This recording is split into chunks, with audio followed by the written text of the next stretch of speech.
इसी तो भाई खा आप या तो के तो खा भी नहीं बचू कुछ।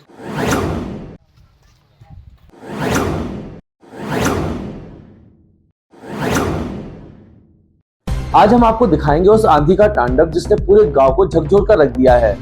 तेज हवाओं के साथ उठी आग की लपटों ने गांव के एक एक घर को अपनी चपेट में ले लिया। ना कोई छत बची, ना कोई दीवार, सिर्फ राख और बर्बादी की तस्वीरें बाकी है।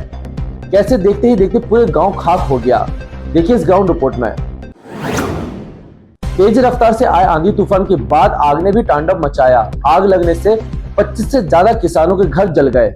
आग का प्रकोप इतना बड़ा कि एक बुजुर्ग महिला भी जिंदा जल गई, तो कई मवेशियों को भी अपनी जान गंवाना पड़ी। किसानों की सारी गृहस्थी भी आग में स्वाहा हो गई।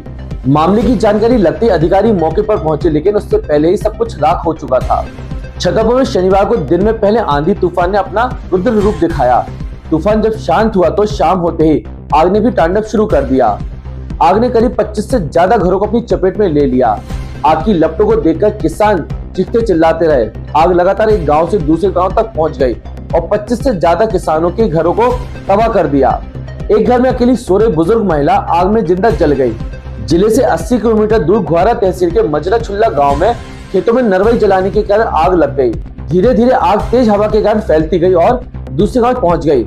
आग पूरे गांव में फैलना शुरू हुई तो किसानों ने पानी डालकर आग बुझाने का प्रयास किया, लेकिन कोई असर नहीं हुआ। इसी दौरान एक 65 साल की महिला घर में सो रही थी, वह भी आग की चपेट में आ गई और जिंदा जल गई।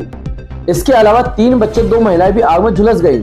जानकारी लगते ही मौके पर घुआरा तहसीलदार के साथ डॉक्टर की टीम मौके पर पहुंची और स्थिति का जायजा लिया।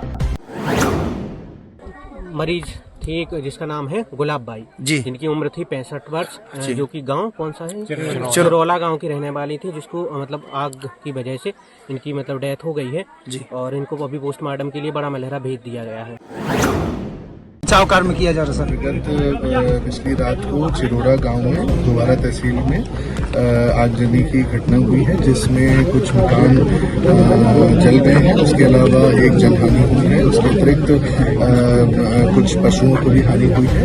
इन सभी के लिए हम लोग विशेष कैंप लगा रहे हैं इस पंचायत में, जहां पे जिन लोगों के घरों का नुकसान हुआ है उनको आश्वासन दिया जाएगा। साथ ही साथ उनके लिए तात्कालिक रूप से अगले 6-7 दिनों का अनाज और उनकी बाकी सभी व्यवस्थापन की चीज़ें हमारे द्वारा कराई जाएंगी। एक विशेष हेल्थ कैंप लगाया जा रहा है ताकि सभी लोग को पर्याप्त चिकित्सा सुविधा मिले।